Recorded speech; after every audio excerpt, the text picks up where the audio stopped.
Bismillahirrahmanirrahim. Assalamualaikum warahmatullahi wabarakatuh. Perkenalkan, nama saya Muhammad Lutfian Hakim, NPM 19124821. Di sini saya sebagai pemateri yang pertama ingin menyampaikan tentang definisi kesulitan belajar. Apa yang dimaksud dengan kesulitan belajar?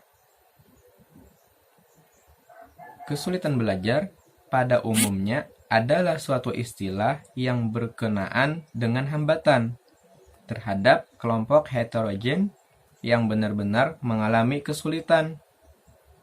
Kemudian, kesulitan seperti apa yang dialami oleh kelompok heterogen? Jadi, kesulitan tersebut adalah kesulitan dalam memahami dan menggunakan kemampuan pendengaran, bicara, membaca, menulis, dan berpikir. Seorang anak dinyatakan kesulitan belajar jika yang pertama, mengalami disfungsi neurologis, yang kedua, pola pertumbuhan tidak seimbang, yang ketiga, kesulitan dalam tugas-tugas akademik dan belajar, yang keempat, ketidaksesuaian antara prestasi dan potensi, serta yang kelima, sebab-sebab lainnya. Demikianlah pemaparan dari saya yang kemudian akan dilanjutkan oleh pemateri berikutnya. Wassalamualaikum warahmatullahi wabarakatuh.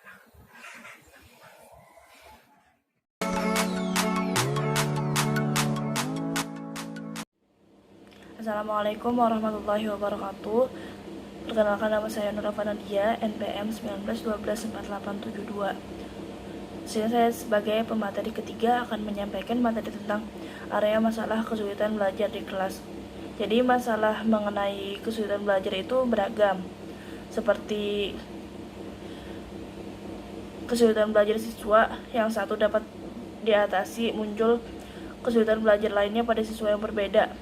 Kesulitan belajar tersebut pun beragam bentuknya, ada yang berat, ada yang sedang, ada yang hanya terjadi pada satu mata pelajaran, dan ada juga yang terjadi pada seluruh mata pelajaran. Ada yang sifatnya menetap, ada juga yang sementara. Ada juga yang karena faktor kecerdasan, dan ada juga bukan. Kesulitan belajar paling mendasar dan sering ditemui itu adalah yang berkaitan dengan kemampuan membaca, menulis, dan berhitung. Kemampuan ini mulai terjadi sejak usia dini dan diperkuat di masa sekolah dasar dalam bentuk pembelajaran matematika dan bahasa. Ketiga kemampuan tersebut menjadi fondasi awal bagi siswa untuk membangun kerangka ilmu, pengetahuan dalam pembelajaran lainnya, dan tindakan pendidikan selanjutnya. Selain keterampilan membaca, menulis, dan berhitung juga ada digunakan dalam berperilaku. Memiliki fungsi yang hubungan dengan pengalaman yang digunakan dalam menjelaskan unsur emosional dalam kehidupan sehari-hari. Kesulitan belajar itu mempunyai beberapa bentuk yang berbeda faktor penyebabnya. Yang membedakan itu faktor dan penyebabnya, dan membutuhkan perlakuan berbeda pula. Jadi setiap masalah itu memerlukan perlakuan yang berbeda untuk membantu guru dalam mendeteksi adanya perbedaan kesulitan belajar tersebut. Guru dapat menggunakan teknik asesmen yang menyeluruh dan menggunakan instrumen tertentu. Belajar dari pengalaman tersebut, guru perlu memahami perbedaan ragam kesulitan belajar dan melakukan investigasi yang sesuai dengan kebutuhan masing-masing siswanya. Ada beberapa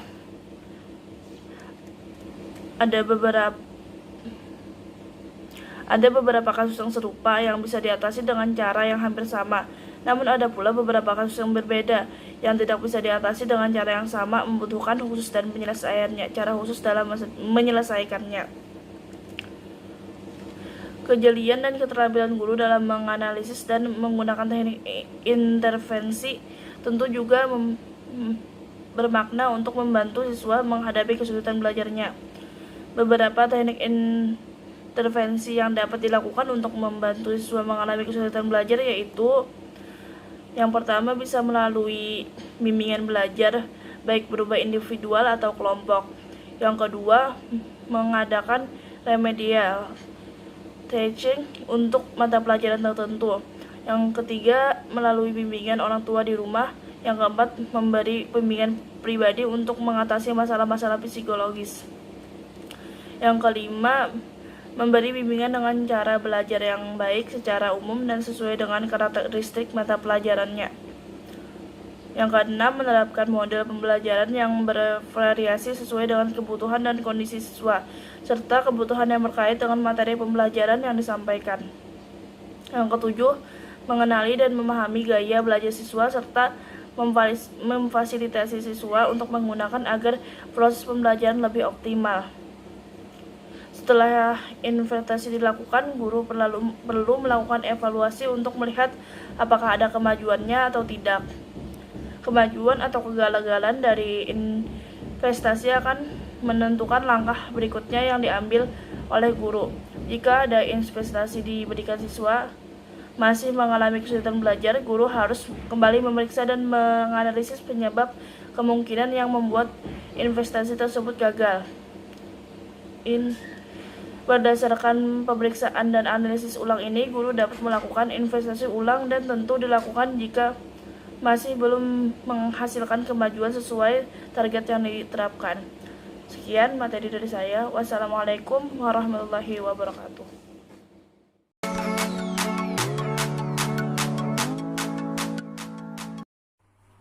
Assalamualaikum warahmatullahi wabarakatuh. Perkenalkan, saya Nurul Habibah, MPM 191248884. Di sini saya akan melanjutkan penjelasan dari permateri sebelumnya. Saya akan menjelaskan tentang sebab-sebab kesulitan belajar. Banyak dari faktor-faktor yang bisa menyebabkan kesulitan belajar. Di antaranya itu ada faktor internal dan juga faktor eksternal.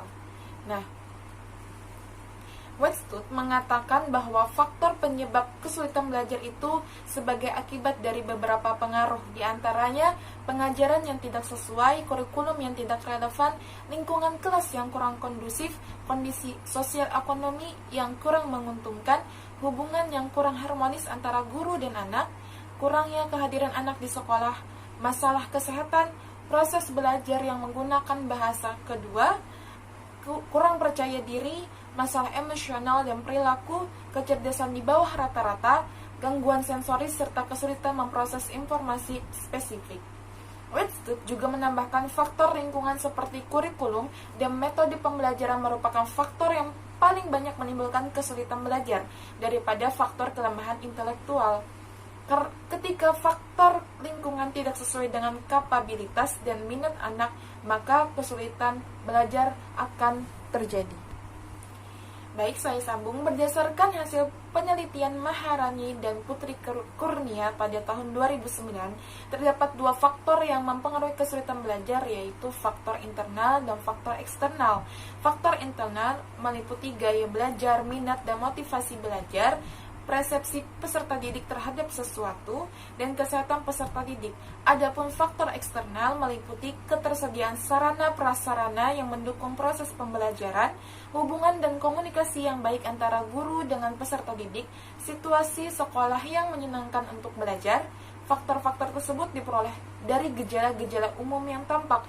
Gejala-gejala umum kemudian dijadikan sebagai indikator penentu peserta didik yang mengalami kesulitan belajar. Selanjutnya yaitu materi identifikasi kesulitan belajar. Mengidentifikasi siswa yang diperkirakan mengalami kesulitan belajar. Adapun langkah-langkah yang dapat ditempuh untuk mengidentifikasi siswa yang mengalami kesulitan belajar sebagai berikut.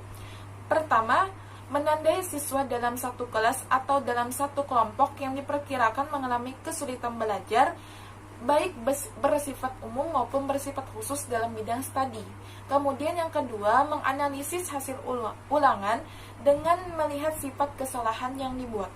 Yang ketiga, melakukan observasi pada saat siswa dalam kegiatan proses belajar mengajar, yaitu mengamati tingkah lakunya dalam mengerjakan tugas tertentu yang diberikan di dalam kelas, berusaha mengetahui kebiasaan dan cara belajar siswa di rumah melalui checklist.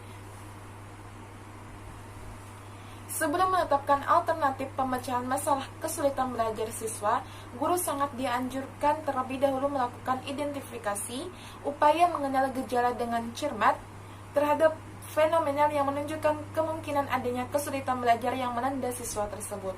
Demikianlah materi yang dapat saya sampaikan. Kurang lebihnya saya mohon maaf. Wabillahi taufiq wal hidayah. Assalamualaikum warahmatullahi wabarakatuh.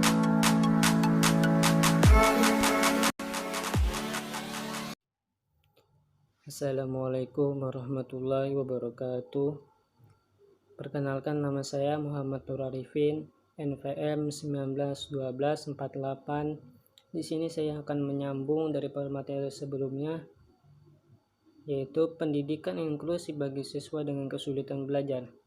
Pendidikan inklusif dalam Permendiknas nomor 70 tahun 2009 jadi didefinisikan sebagai sistem penyelenggaraan pendidikan yang memberikan kesempatan kepada semua peserta didik berkelainan dan memiliki potensi kecerdasan atau bakat istimewa untuk mengikuti pendidikan atau pembelajaran dalam lingkungan pendidikan secara bersama-sama dengan peserta didik pada umumnya.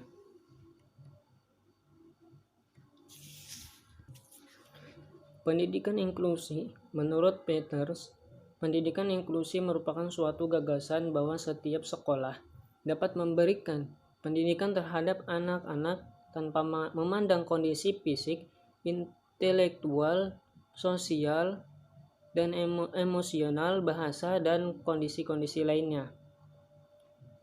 Dengan demikian, anak normal dan anak berkebutuhan khusus dapat merasakan pendidikan yang sama.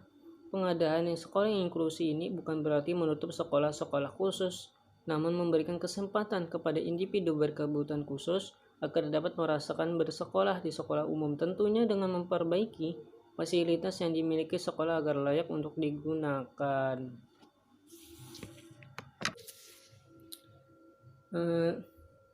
Dalam dunia pendidikan, terutama dalam dunia pendidikan inklusif ini, ada yang namanya tantangan utama. Yang pertama yaitu kurangnya pemahaman. Apa yang dimaksudnya kurang pemahaman? Secara global dan di sebagian besar di daerah di Indonesia, meski dilindungi oleh konstitusi, pendidikan inklusif belum menjadi prioritas utama. Hanya sedikit yang telah merumuskan kebijakan untuk mengklarifikasi bagaimana seharusnya pendidikan inklusif diterapkan. Banyak pemerintah daerah kewalahan atau belum benar-benar memahami persyaratan praktis untuk menyekolahkan dan mendidik anak-anak berkebutuhan khusus. Manajemen sekolah misalnya belum berbasis anak berkebutuhan khusus. Akibatnya, pembiayaan kegiatan dan fasilitas untuk melayani anak-anak tersebut kurang mendapatkan perhatian. Yang kedua, kompetensi guru serta infrastruktur sekolah. Terdapat kelangkaan guru yang memiliki keterampilan dalam hal pendidikan inklusif dan guru pendamping khusus. Kebanyakan sekolah tidak memiliki guru pendamping khusus. Sebagian besar guru membutuhkan dukungan tambahan di bidang-bidang seperti instruksi spesifik dan adaptasi rencana pelaksanaan pembelajaran guna memberikan pendidikan inklusif yang bermutu. Guru juga memiliki kemampuan yang terbatas dalam mengidentifikasi dan mendiagnosis siswa yang berkebutuhan khusus. Bukan hanya siswa yang memiliki hambatan sensorik atau motorik, tapi juga siswa dengan gangguan intelektual, perilaku, dan psikososial. Yang ketiga, pengabaian siswa dengan disabilitas atau ketidakmampuan belajar di kelas. Pengamatan kelas yang dilakukan inovasi di Nusa Tenggara Barat mengidentifikasi bahwa terdapat banyak kelas di mana anak-anak berkebutuhan khusus atau bahkan mereka yang kesulitan belajar yang mungkin menyandang disabilitas atau tidak dilibatkan dalam kegiatan belajar dalam jangka waktu yang lama di satu hari sekolah. Ini juga berlaku pada anak-anak yang terlalu cepat belajar, yang tidak diberikan tugas tambahan, tapi hanya duduk di meja sementara anak-anak lain berpartisipasi di kelas. Yang terakhir, pelibatan masyarakat. Sebagian besar masyarakat yang tinggal di sekitar sekolah-sekolah mitra inovasi dan di Indonesia ya pada umumnya kurang memahami tentang pendidikan inklusif. Kesadaran masyarakat belum memadai. Sebagian komunitas bahkan resisten terhadap pelaksanaan program pendidikan inklusif, dan orang tua belum banyak dilibatkan dalam mengembangkan dan menerapkan sekolah inklusif. Suatu isu yang berkaitan adalah model disabilitas dengan menggunakan pendekatan medis yang masih sering digunakan, yang fokus pada disabilitas dan bukan model sosial atau fungsional yang lebih fokus pada apa saja yang mampu dilakukan anak-anak. Baiklah, itu tadi pemaparan atau penjelasan dari saya sedikit tentang pendidikan inklusif bagi siswa dengan kesulitan belajar di kelas. Baiklah, kami dari kelompok 4 meminta maaf atas salah dan khilaf apabila terdapat kekurangan dan kesalahan dalam perkataan atau dalam penyampaian kami masih kurang mampu memberikan kepuasan kepada kalian semua. Kami mohon maaf. Sampai di sini saya akhiri. Wassalamualaikum warahmatullahi wabarakatuh.